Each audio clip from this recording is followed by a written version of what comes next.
नमस्कार दोस्तों, good evening, सलाम वालेकुम। देश के 5 राज्यों में 2022 की शुरुआत में चुनाव होने जा रहे हैं, यानी कि मात्र 3 माह का समय बचा है। ऐसे में इन राज्यों में और इनके कारण देश में चुनावी तापमान बढ़ने लगा है। यूं भी हमारे देश में हमेशा ही राजनीतिक तापमान गरमाया रहता है। विशेषकर इन राज्यों में जब चुनाव नज़दीक आ गए हैं, राजनीतिक सरगर्मियां बढ़ गई हैं, तो निश्चित रूप से राजनीतिक तापमान भी गरमाने लगा है। द संडे पोस्ट और इंडिपेंडेंट मीडिया इनिशिएटिव द्वारा इनमें से एक राज्य उत्तराखंड में एक वृहद चुनावी सर्वेक्षण कराया गया। उत्तराखंड में 70 विधानसभा सीटें हैं। इन 70 विधानसभा सीटों में से 68 सीटों में 68 सीटों में ये चुनावी सर्वेक्षण हमारे द्वारा कराया गया और इसके नतीजे बड़े रोमांचकारी हैं। शुरुआत लेकिन मैं करता हूं इस सर्वेक्षण में पूछे गए कुल 9 प्रश्नों में से 3 प्रश्न ऐसे इनमें थे जो राज्य की राजनीति से ना जुड़े होकर देश की राजनीति से ताल्लुक़ रखते थे, केंद्र सरकार के कामकाज से ताल्लुक़ रखते थे, नरेंद्र भाई मोदी सरकार की परफॉर्मेंस से ताल्लुक़ रखते थे। तो मैं शुरुआत कर रहा हूं इन 3 प्रश्नों से। पिछले 7 सालों के दौरान, यानी कि जब से प्रधानमंत्री नरेंद्र मोदी की सत्ता देश में आई है, देश की आर्थिक स्थिति, बढ़ती बेरोजगारी, नोटबंदी का फैसला, विदेश नीति, पड़ोसी मुल्कों के साथ कमतर होते संबंध, राफेल लड़ाकू विमान सौदे में कथित रूप से हुई धांधली और अनिल अंबानी, एक दिवालिया उद्योगपति की उसमें एंट्री, हमारी गंगा जमुनी संस्कृति में आई बहुत बड़ी दरार या बहुत बड़ा विकार, कृषि कानूनों के चलते पिछले 1 साल से आंदोलित किसान और अभी हालिया दिनों में लखीमपुर खीरी कांड, इन सब के कारण और बहुत कुछ कोविड महामारी के दौरान केंद्र सरकार और राज्य सरकारों के कुप्रबंधन को लेकर बड़े पैमाने पर केंद्र सरकार की छवि धूमिल हुई है। ऐसा मेरा मानना नहीं है, बल्कि देश के जाने माने आर्थिक विशेषज्ञ, विदेश के जाने माने विशेषज्ञ, आर्थिक विशेषज्ञ, मीडिया का एक हिस्सा जो गोदी नहीं हो गया है, चारणी नहीं हो गया है, जिनमें अभी भी जन सरोकारी पत्रकारिता का कुछ अंश बाकी है, और देश के बुद्धिजीवियों का एक बड़ा वर्ग ऐसा मानता है कि जिन जन अपेक्षाओं के पहाड़ पर नरेंद्र भाई दामोदर दास मोदी प्रधानमंत्री बने थे, उन पर वे खरे नहीं उतरे हैं। लेकिन उत्तराखंड में कराए गए हमारे सर्वेक्षण की रिपोर्ट इसके ठीक विपरीत है। ऐसा क्यों है? ये एक अलग शोध का, पीएचडी का विषय हो सकता है। देश में जब महंगाई विकराल रूप ले चुकी है, पेट्रोल, गैस, खाने की डीजल, खाने की वस्तुएं, सब्जियां, दालें इत्यादि के दाम बढ़ रहे हैं, खुदरा महंगाई दर का भी स्तर उच्चतम शिखर में पहुंच चुका है, देश की अर्थव्यवस्था अब तक के सबसे निचले स्तर में आ गई है, और देश की ख्याति को नापने वाले जो पैमाने हैं, अंतर्राष्ट्रीय इंटरनेशनल पैरामीटर्स हैं, उनमें भारत लगातार गिरावट दर्ज कर रहा है। पिछले ही दिनों इंटरनेशनल हंगर इंडेक्स की रिपोर्ट आई, जिसमें भारत में भुखमरी को इतना भयावह बताया गया कि पाकिस्तान, बांग्लादेश और नेपाल जैसे छोटे राष्ट्र जो हमारे पड़ोसी मुल्क हैं, वो भी हमसे बेहतर बताए गए हैं। ट्रांसपेरेंसी इंटरनेशनल कहती है कि भारत में भ्रष्टाचार लगातार बढ़ रहा है। तो ऐसे इंटरनेशनल जो पैरामीटर्स हैं, इंडेक्स हैं, उनमें भी गिरावट दर्ज है। लेकिन देवभूमि उत्तराखंड के लोग केंद्र सरकार और प्रधानमंत्री नरेंद्र मोदी को बेहतर मानते हैं। ये कहना है हमारे द्वारा 5 सितंबर 2021 से 30 सितंबर 2021 के बीच कराए गए 68 सीटों पर चुनावी सर्वेक्षण का नतीजा। देखिए, मैं आपके सामने ग्राफ रख रहा हूं। हमने इसमें प्रदेश की जनता से 2 सवाल पूछे थे। पहला सवाल था कि नरेंद्र मोदी कैसे प्रधानमंत्री साबित हुए हैं। यह हमारा सवाल था जनता से, और उसका जवाब देखिए कि जो पीले रंग का आपको आवृत दिखाई दे रहा है, इसमें 42% लोग हैं जो कहते हैं कि प्रधानमंत्री जी का शासन या प्रधानमंत्री नरेंद्र मोदी बहुत बढ़िया साबित हुए हैं। हरा रंग इसके बाद आता है, वो 21% जनता का फैसला है कि प्रधानमंत्री का कार्यकाल बढ़िया था। 15% ऐसे हैं जो उनको बहुत बेकार बता रहे हैं, 15% ही कार्यकाल को बेकार बताते हैं, और 7% ऐसे हैं जिनकी कोई राय नहीं है। अब आप इसका अर्थ समझिए। इसके साथ एक और सवाल था, वो था कि केंद्र सरकार के कार्यकाल से आप कितना संतुष्ट हैं। उसके जवाब में भी लोगों ने जो उत्तर दिया, उसमें 30% लोगों ने केंद्र सरकार के कामकाज को अच्छा बताया। 42% लोगों ने प्रधानमंत्री जी को बहुत अच्छा बताया था और 21% ने अच्छा बताया था। उसकी तुलना में उनकी सरकार में के बारे में जब पूछा गया तो लोगों ने कहा, 30% लोगों ने कि अच्छा है, 27% लोगों ने बहुत अच्छा बताया। 57% लोग, कुल मिलाकर 57% लोगों का मानना है कि केंद्र सरकार का कार्यकाल या तो बहुत बढ़िया है या बढ़िया है। 10% लोगों ने इस बारे में अपनी कोई राय नहीं दी। 20% लोग सरकार के कार्यकाल को बेकार मानते हैं।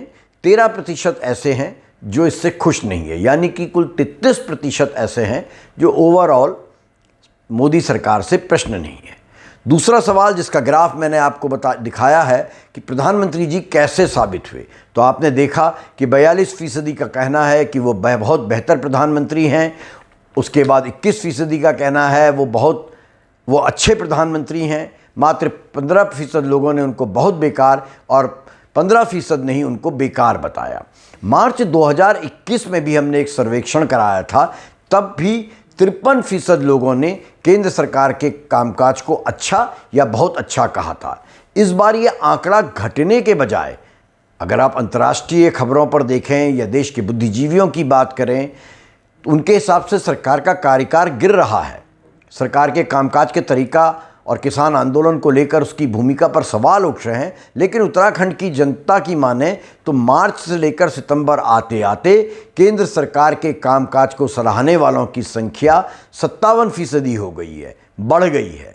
इसी प्रकार मार्च 2021 के सर्वे में 63% लोगों ने नरेंद्र मोदी जी को बढ़िया या बहुत बढ़िया प्रधानमंत्री माना था। तो आज भी उनको बढ़िया या बहुत बढ़िया प्रधानमंत्री मानने वाले लगभग उतने ही हैं। इस बार भी उनका ग्राफ बराबर है। इससे आप कह सकते हैं, इसका नतीजा निकाल सकते हैं कि प्रधानमंत्री मोदी का जादू अभी बरकरार है। अब मैं आता हूं उत्तराखंड की बाबत जो हमने सर्वेक्षण कराया उसके पहले मुख्य बिंदुओं पर, और मैं पुनः दोहराता हूं कि इसमें हमने 68 आउट ऑफ 70 में से 68 सीटों में इस सर्वेक्षण को 5 सितंबर 2021 से लेकर 30 सितंबर 2021 तक कराया था। और इसके बाद केवल एक बदलाव, बड़ा राजनीतिक बदलाव ये हुआ है कि दलित आबादी जो 14 से 18% मानी जाती है, उस आबादी का एक बहुत बड़े नेता श्री यशपाल आर्य वर्तमान सरकार श्री पुष्कर सिंह धामी जी की सरकार को छोड़ के अपने विधायक पुत्र के साथ कांग्रेस में शामिल हो गए हैं। तो उसका क्या इफेक्ट पड़ेगा वोटिंग पैटर्न पर, यह अगले सर्वेक्षण से पता चलेगा। ये सर्वेक्षण यशपाल आर्य जब भाजपा में थे, भाजपा के नेता थे, तब का है। तो जानिए क्या है मुख्य इसके नतीजे। कांटे की टक्कर है भाजपा और कांग्रेस में। जैसे जैसे चुनाव नज़दीक आते जाएंगे, पार्टियों का चुनाव प्रचार शबाब में आएगा, ये टक्कर बहुत दिलचस्प मोड़ ले लेगी। कई बार दोस्तों प्रश्न उठता है भाजपा के भीतर से कि वरिष्ठ नेताओं को क्यों नज़रअंदाज किया गया और क्यों एक यंग अनुभवहीन व्यक्ति को, पुष्कर सिंह धामी को, जो कभी कोई मंत्री पद नहीं जिनके पास था, उनको मुख्यमंत्री बना दिया गया। इसका उत्तर बड़ा रोचक है। सतपाल महाराज जो कांग्रेस में थे और बाद में कई साल पहले भाजपा में चले गए, वो भी मुख्यमंत्री पद के दावेदार थे। उनके प्रशंसक, उनके अनुयायी उनको मुख्यमंत्री देखना चाहते। सर्वेक्षण में क्या आया कि अपने गृह क्षेत्र चौबट्टा खाल में ही महाराज जी चौथे नंबर पर आ जाते हैं जब पूछा जाता है कि किसको 2022 में भाजपा की तरफ से मुख्यमंत्री का चेहरा होना चाहिए। यहाँ नंबर 1 कौन आते हैं? वर्तमान मुख्यमंत्री पुष्कर सिंह धामी। यानी धामी को सतपाल महाराज की कंस्टिट्यूएंसी के लोग अप्रिशिएट कर रहे हैं, उनको सीएम देखना चाहते हैं। ऐसे में महाराज जी के मुख्यमंत्री बनने के प्रश्न पर खुद ही प्रश्न चिन्ह लग जाता है। केवल एक इलाका राज्य का ऐसा था जहां पर मुख्यमंत्री पद पर श्री सतपाल महाराज को देखने वाले सबसे ज़्यादा पाए गए, वो है रामनगर, जहां से उनकी पत्नी जिस इलाके से चुनाव लड़ती हैं। भाजपा की ओर से अभी तक पुष्कर सिंह धामी सबसे ज़्यादा लोकप्रिय और भविष्य के सीएम के रूप में जनता ने पसंद किए। एक और मंत्री हैं जिनको बार बार जब भी भाजपा ने मुख्यमंत्री बदलने की कवायद शुरू करी, उनका नाम मीडिया में फ्लैश होने लगता है कि धन सिंह रावत रेस में आ गए। वो बेचारे हर बार पिछड़ गए। इस बार धामी जी जब मुख्यमंत्री बने तो कम से कम उनको कैबिनेट रैंक मिल गया। अपनी विधानसभा श्रीनगर में ही वो सेकंड नंबर पर आए हैं, जब जनता ने वहाँ भी पुष्कर सिंह धामी को नंबर 1 माना है मुख्यमंत्री पद का दावेदार। पूरे राज्य में, बाकी बचे राज्य में श्री धन सिंह रावत को बतौर सीएम देखने की इच्छा रखने वाले शून्य हैं। डोईवाला से विधायक और पूर्व मुख्यमंत्री त्रिवेंद्र सिंह रावत जी को उनके ही विधानसभा क्षेत्र में किसी ने भी सीएम पद के दावेदार के रूप में नहीं चिन्हित किया है। यहाँ से पूर्व विधायक और पूर्व मुख्यमंत्री और पूर्व शिक्षा मंत्री, देश के शिक्षा मंत्री रह चुके डॉक्टर निशंक को तीसरे नंबर पर लोगों ने माना है कि ये सीएम का फेस 2022 में हो सकते हैं। यहाँ भी ज़्यादातर लोग पुष्कर सिंह धामी जी के पक्ष में थे। रानीखेत से राजनीति करने वाले और वर्तमान में नैनीताल से सांसद, केंद्र में रक्षा राज्य मंत्री एवं पर्यटन राज्य मंत्री श्री अजय भट्ट के क्षेत्र में भी पुष्कर सिंह धामी पॉपुलैरिटी में 2022 के सीएम के चेहरे के रूप में उनसे आगे हैं। श्री अजय भट्ट के क्षेत्र रानीखेत में लोगों ने पुष्कर सिंह धामी को 2022 का मुख्यमंत्री देखना पसंद किया है। हरीश रावत कांग्रेस के वरिष्ठ नेता, वो अपनी बढ़त बनाए हुए हैं। प्रदेश में सबसे लोकप्रिय नेता के रूप में इस सर्वेक्षण में भी वे उभरे हैं। पिछले सर्वेक्षण में भी वही सामने आए थे और उन्हें 55% लोग प्रदेश के बतौर सीएम देखना चाहते हैं। मुख्यमंत्री फेस के रूप में यदि कांग्रेस के अन्य नेताओं की बात करें तो दूर दूर तक कोई नज़र नहीं आता है। यहाँ पर केवल हरीश रावत को लेकर ही जनता के मन में उत्साह है, बाकी नेता रेस में कहीं पीछे पिछड़ गए हैं। हाँ, एक बात बड़ी आश्चर्यजनक रूप से सामने आई है कि दौराहाट क्षेत्र, जो कि हरीश रावत जहाँ से सांसद रहे, अल्मोड़ा कंस्टिट्यूएंसी उसी की एक सीट है, वहाँ पर मुख्यमंत्री के रूप में हरीश रावत जनता की पहली पसंद नहीं है। इसी प्रकार से पिथौरागढ़ क्षेत्र के मतदाता, सीमांत प्रदेश पिथौरागढ़ में भी हरीश रावत, गणेश गोदियाल और प्रीतम सिंह को जनता ने बतौर सीएम फेस लाइक नहीं किया है। वो किसी अन्य को मुख्यमंत्री बनना देखना चाहते हैं। लेकिन ओवरऑल 55% लोग श्री हरीश रावत को प्रदेश का मुख्यमंत्री देखना चाहते हैं। आम आदमी पार्टी के उम्मीदवार कर्नल कोठियाल अपनी सीट गंगोत्री जीतते नज़र नहीं आ रहे हैं। वो अपनी सीट, यदि वो गंगोत्री से लड़ते हैं तो वो हार रहे हैं। उत्तराखंड का खाता इस बार खुलने की संभावना है। देवप्रयाग के मतदाता अपनी पहली पसंद उक्रांद के उम्मीदवार को बता रहे हैं, तो शायद उत्तराखंड क्रांति दल को इस चुनाव में एक सीट मिल जाए। आम आदमी पार्टी जिस जोश खरोश के साथ चुनावी मैदान में उतरी है, उसी तरह के नतीजे उन्हें मिलते नहीं नज़र आ रहे हैं। मध्य प्रदेश के मतदाता श्री अरविंद केजरीवाल जी एवं उनकी पार्टी द्वारा कई प्रकार की फ्रीबीज देने के बावजूद अभी तक उन्हें भाजपा अथवा कांग्रेस के मुकाबले विकल्प नहीं मान रही है। अल्मोड़ा में लेकिन आम आदमी पार्टी को 31% लोग भाजपा अथवा कांग्रेस का विकल्प मानने लगे हैं। दूसरी तरफ सीमांत जनपद पिथौरागढ़ में, सीमांत जनपद चमोली में 5 से 6% लोग ही इनको भाजपा या कांग्रेस का विकल्प मान रहे हैं। देहरादून जैसे शहरी इलाकों में भी, मैदानी क्षेत्रों में भी आपका ग्राफ बढ़ता नज़र नहीं आ रहा है। जमकर होर्डिंग्स लगे हुए हैं। चौतरफा आम आदमी पार्टी के नेता अरविंद केजरीवाल जी और स्थानीय नेता के चित्र दिख रहे हैं, लेकिन इनको जनता विकल्प के रूप में नहीं स्वीकार रही है।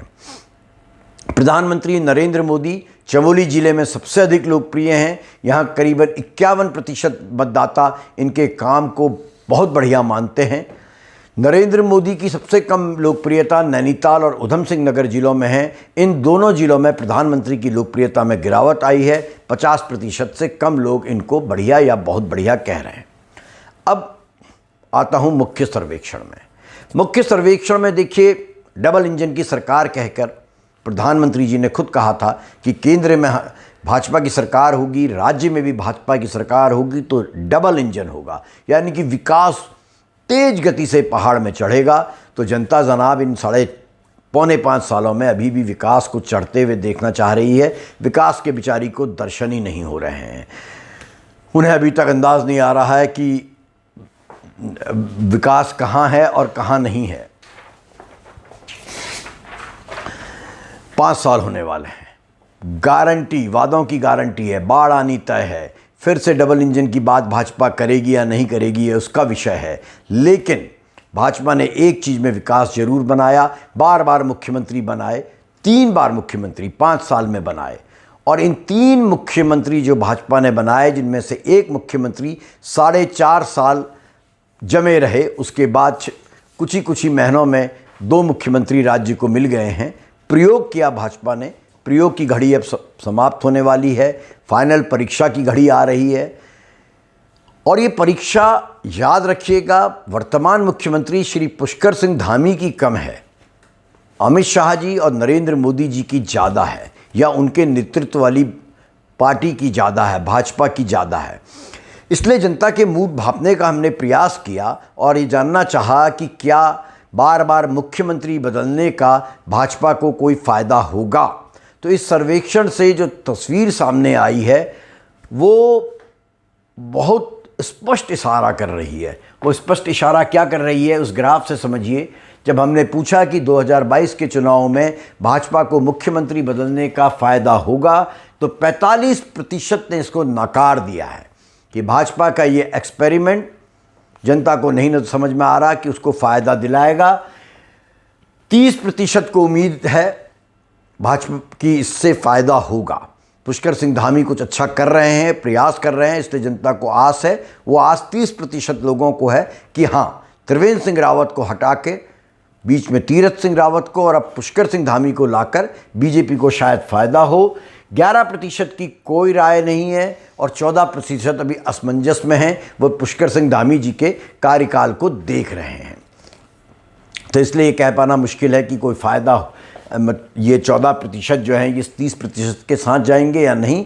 यदि ये 14% 45 के साथ चले गए तो भाजपा के लिए बड़ा संकट खड़ा हो जाएगा।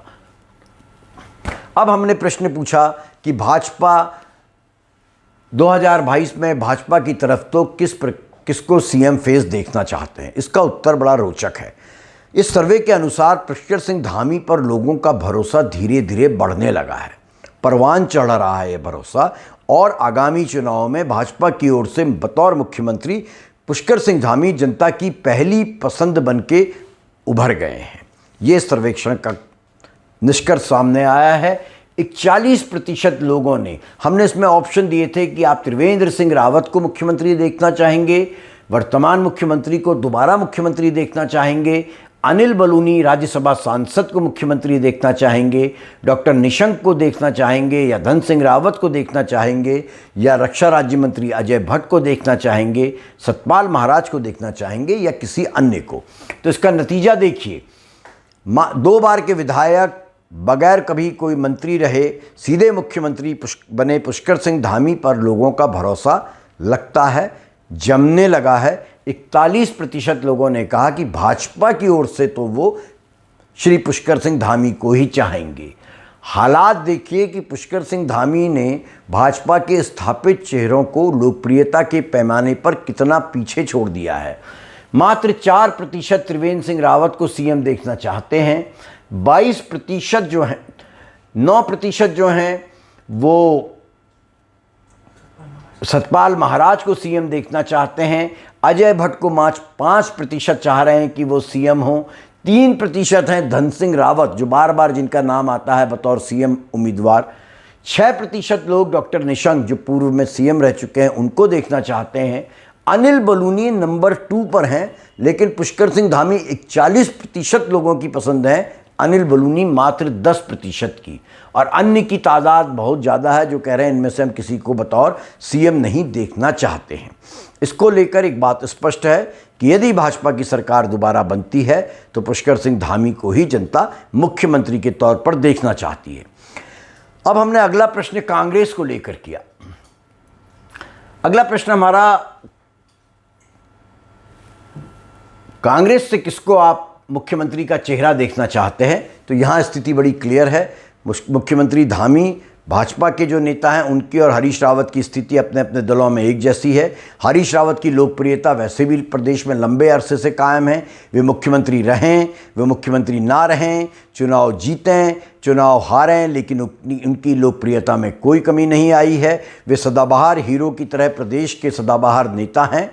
और इस समय यदि आप कांग्रेस में देखें तो हमने विकल्प दिए थे हरीश रावत, गणेश गोदियाल, प्रीतम सिंह या अन्य। हरीश रावत जनता की 55% जनता की पसंद है बतौर चीफ मिनिस्टर। उसके बाद सीधे प्रीतम सिंह आते हैं, 12% लोग कह रहे हैं कि हाँ ये सीएम फेस होना चाहिए। वर्तमान कांग्रेस के प्रदेश अध्यक्ष जो हैं गणेश गोदियाल, उनके लिए 8%। 25% इनमें से किसी को भी मुख्यमंत्री का चेहरा नहीं देखना चाहती है। हरीश रावत की लोकप्रियता इस तरीके से बिल्कुल बरकरार है।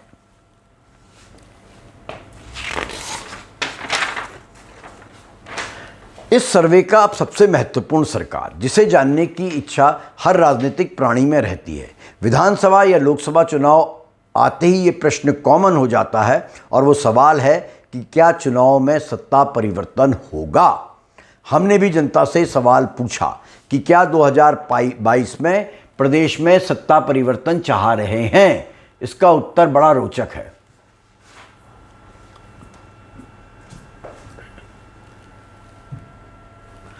क्या 2022 में राज्य में सत्ता परिवर्तन चाह रहे हैं? हाँ, 51% ने कहा है हाँ हम लोग सत्ता परिवर्तन चाह रहे हैं। यानी आधे से अधिक लोग सत्ता परिवर्तन की राह में हैं। ये भाजपा के लिए बहुत ही बड़ी खतरे की घंटी है। सत्ताधारी भाजपा को लेकिन आशा की एक किरण भी दिखाई दे रही है। 40% कह रहे हैं कि नहीं, जो हैं उनको बने रहने देना है, भाजपा ही बढ़िया है।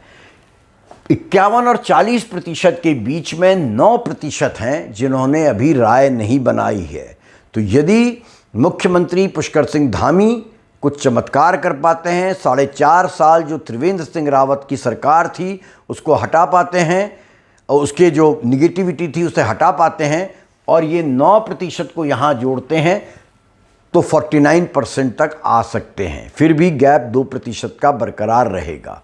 इसलिए बीजेपी के लिए खतरे की घंटी है। ये बहुत चुनौती भरा कार्य होगा पुष्कर सिंह धामी के लिए, लगभग असंभव कार्य होगा। लेकिन जिस आक्रामक शैली में वो काम कर रहे हैं, लगातार घोषणाएं कर रहे हैं, फैसले कर रहे हैं, एक्टिव मोड में दिख रहे हैं, तो शायद बीजेपी को इससे कुछ फ़ायदा मिले। ऐसे में कांग्रेस के लिए भी सब कुछ सुखदायी नहीं है। कांग्रेस की समस्या जो जनता बता रही है वो गुटबाजी है। उनको अनुशासित होना होगा। चाहे जनता 51% जनता सत्ता परिवर्तन चाह रही है, लेकिन अगर कांग्रेसी अपनी आपसी लड़ाई में लगे रहे तो जनता का मिजाज बदल सकता है। एक बहुत बड़ा कमी जो कांग्रेस में है वो ये कि आपस में ही एक दूसरे को पटखनी देने के काम में लगे रहते हैं। वर्तमान में तो हालात ये है कि प्रदेश कांग्रेस के अधिकतर नेता अपने सबसे बड़े और सबसे लोकप्रिय नेता हरीश रावत को नीचा दिखाने के लिए आपसी रार और द्वेष भुलाकर एक हो जा रहे हैं। कोई भी पुराने उनके संबंध कैसे भी रहे हों, हरीश रावत को नीचे दिखाना है, इसलिए एक हो जाओ। ऐसे कई उदाहरण आपको पता हैं, उनका नाम लेना जरूरी नहीं। इसके लिए कांग्रेस में बहुत ज़रूरत है एकता लाने की। अगर कांग्रेस में एकता नहीं आई तो जनता का मिजाज बदल सकता है। और ये भी एक बात है, जो 51% लोग हैं जो परिवर्तन चाह रहे हैं वो सीधे सीधे कांग्रेस के ही पास नहीं जा रहे हैं, उनको इस बार विकल्प भी मिल रहा है। और उससे भी बड़ी बात यह है कि कांग्रेस को इसलिए भी डबल मेहनत करनी होगी क्योंकि उनकी लड़ाई इस बार अटल और आडवाणी वाली भाजपा से नहीं है, बल्कि नरेंद्र मोदी और अमित शाह वाली भाजपा से है, जो चुनाव आते आते एक से एक खतरनाक हथियार, मिसाइल्स लॉन्च कर देती हैं। वो जो रणनीति अपनाते हैं उसके कारण विपक्ष बिना लड़े ही धराशायी होते हमने देखा है। इसलिए कांग्रेस के पास भाजपा से नाराज वोटर आएंगे। यदि कांग्रेस ये सोच रही है तो मुगालते में है, क्योंकि हमारा सर्वेक्षण साफ कह रहा है कि सरकार के प्रति नाराजगी के बावजूद कांग्रेस के लिए सत्ता पाना आसान नहीं है। जब हम पूछते हैं जनता से कि 2022 में मत परिवर्तन चाह रहे हैं तो 51% हाँ कह रहे हैं। अगला सवाल जैसे ही हम करते हैं कि क्या 2022 में कांग्रेस की सरकार बनेगी, तो यहाँ जवाब हाँ में नहीं आ रहा है। हाँ में आ रहा है लेकिन घट रहा है। यहाँ पर केवल 51% लोगों की तुलना में 43% लोग कह रहे हैं कि हाँ कांग्रेस की सरकार बन सकती है। गौर कीजिएगा मेरी बात में, 51% कह रहे हैं कि बीजेपी को हटना चाहिए, लेकिन कांग्रेस आएगी पूछने पर ओनली 43% कह रहे हैं हाँ कांग्रेस की सरकार बननी चाहिए। 8% का अंतर है। कहीं आम आदमी पार्टी के खाते में ना चले जाए ये अंतर।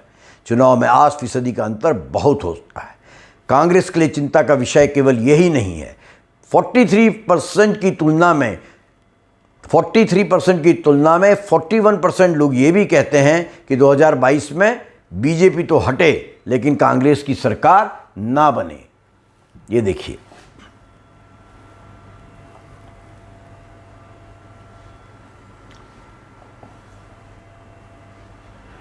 क्या कांग्रेस में 2022 में राज्य में सरकार बना सकती है? यहाँ हाँ कहने वाले यदि 43% हैं तो ना कहने वाले भी 41% हैं, और 16% ऐसे हैं जो अभी असमंजस में हैं। इनके पास आम आदमी पार्टी का विकल्प है। यदि ये 41 और 16 जुड़ गए तो कांग्रेस के लिए मुसीबत हो जाएगी।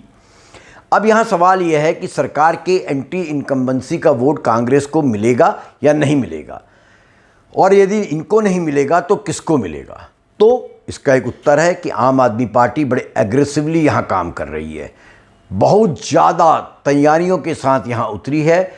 यदि आम आदमी पार्टी द्वारा जो घोषणाएं की जा रही हैं, फ्रीबीज दी जा रही हैं, उनको जनता ने लपक लिया तो बीजेपी और कांग्रेस दोनों के लिए मुसीबत हो जाएगी। हालांकि बहुत महत्वपूर्ण बात अभी तक कांग्रेस के लिए बड़ा संतोष की बात है कि आम आदमी पार्टी को प्रदेश में तीसरी शक्ति बनते हुए नहीं देखा जा रहा है। भाजपा और कांग्रेस की तमाम खामियों के बावजूद अभी वो लड़खड़ा रही है। आम आदमी पार्टी, जनता में उसको लेकर ज़्यादा उत्साह नहीं है। मैदानी इलाकों में कुछ स्थानों पर थोड़ा बहुत उसको विकल्प माना जा रहा है, लेकिन पहाड़ की जनता सीधा प्रश्न पूछिए सीधा उत्तर दे रही है, या तो भाजपा की ओर है या कांग्रेस की ओर है। 57% लोगों ने इस सर्वेक्षण में आम आदमी पार्टी को बतौर भाजपा कांग्रेस विकल्प रिजेक्ट कर दिया है, अस्वीकार कर दिया है। 23% लोग इसे विकल्प के रूप में स्वीकार रहे हैं। मगर याद रहे, ये 23% जो लोग स्वीकार रहे हैं, मार्च में जो हमने सर्वेक्षण कराया था उससे ये गिरावट है। तब 30% लोगों ने आम आदमी पार्टी को भाजपा और कांग्रेस का विकल्प माना था। और अब जबकि चुनाव सर पर हैं और आम आदमी पार्टी ने खजाना खोल दिया है, जगह जगह पूरे प्रदेश में होर्डिंग्स दिखाई दे रहे हैं, प्रचार तेजी से हो रहा है, तो ये 30% जो मार्च में लोग इसको विकल्प मान रहे थे वो 23% में आ गया है। यानी कि अरविंद केजरीवाल जी आपके मुफ्त बिजली, मुफ्त पानी और रोजगार जैसे मुद्दों पर गारंटी कार्ड जो है उस पर जनता का विश्वास नहीं जम रहा है। अब हम बात करते हैं सर्वेक्षण में। हमने एक प्रश्न बड़ा स्ट्रेट पूछा, क्लियर पूछा। 68 विधानसभाओं में कपकोट और लोहाघाट को छोड़ के सीधे प्रश्न हमने पूछा, 68 विधानसभाओं में किस पार्टी के नेता को आप विधायक चुनेंगे?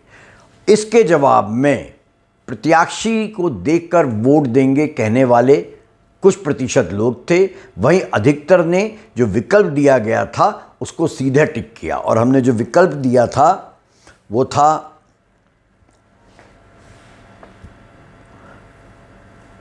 कांग्रेस, भारतीय जनता पार्टी, उत्तराखंड क्रांति दल, आम आदमी पार्टी और अन्य।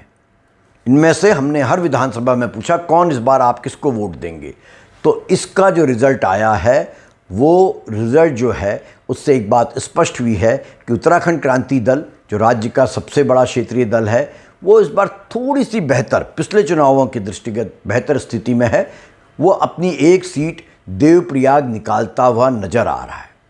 लेकिन आम आदमी पार्टी जो इतने फैनफेयर के साथ कर्नल कोठियाल को लेकर आई, यदि कर्नल कोठियाल गंगोत्री से चुनाव लड़ते हैं तो वो अपनी सीट नहीं निकाल रहे हैं। राज्य आंदोलन से खड़ी उत्तराखंड क्रांति दल को मात्र 4% वोट मिलने की संभावना है, लेकिन एक सीट है।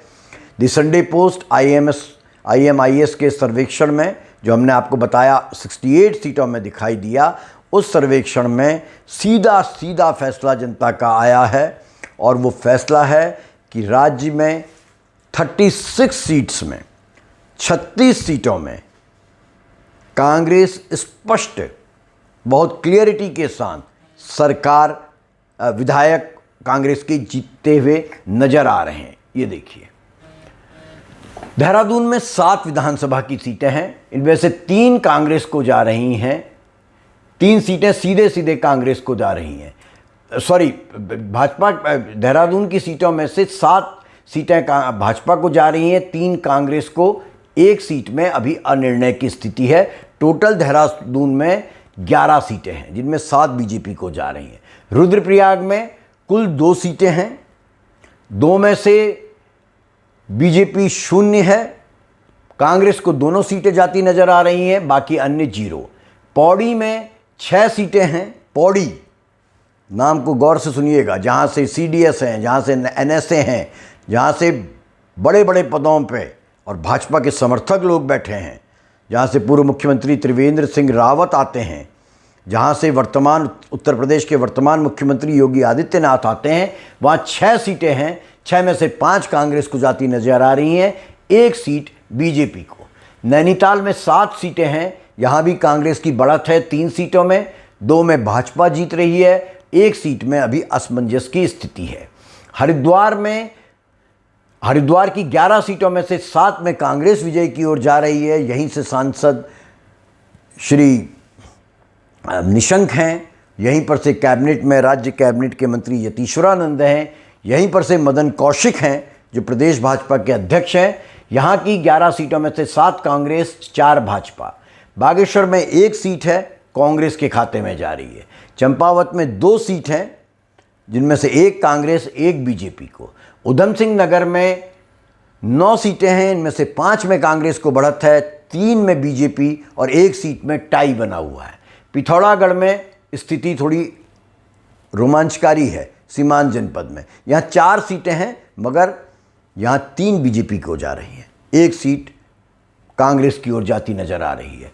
टिहरी में 6 सीटें हैं जिनमें से बीजेपी की बढ़त बनाए हुए है 4 पर, 1 में कांग्रेस है, 1 में उत्तराखंड क्रांति दल। उत्तरकाशी में कुल 3 सीटें हैं, तीनों कांग्रेस। अल्मोड़ा में 6 सीटें हैं जिनमें से 3 पर कांग्रेस आगे है, नज़र आ रही है, 2 में बीजेपी के कैंडिडेट को जनता ने अप्रिशिएट किया है और 1 में टाई चल रहा है। चमोली में 1 सीट है और 1 सीट कांग्रेस के खाते में। कुल 68 सीटों का सर्वेक्षण था, इनमें से 36 में यानी कि क्लियर मेजॉरिटी में कांग्रेस, बीजेपी 27, उत्तराखंड क्रांति दल 1 और टाई आ रहा है 4 सीटों में। अब इसका अर्थ दूसरे ढंग से देखिए, कांग्रेस एक भारी जीत की ओर है।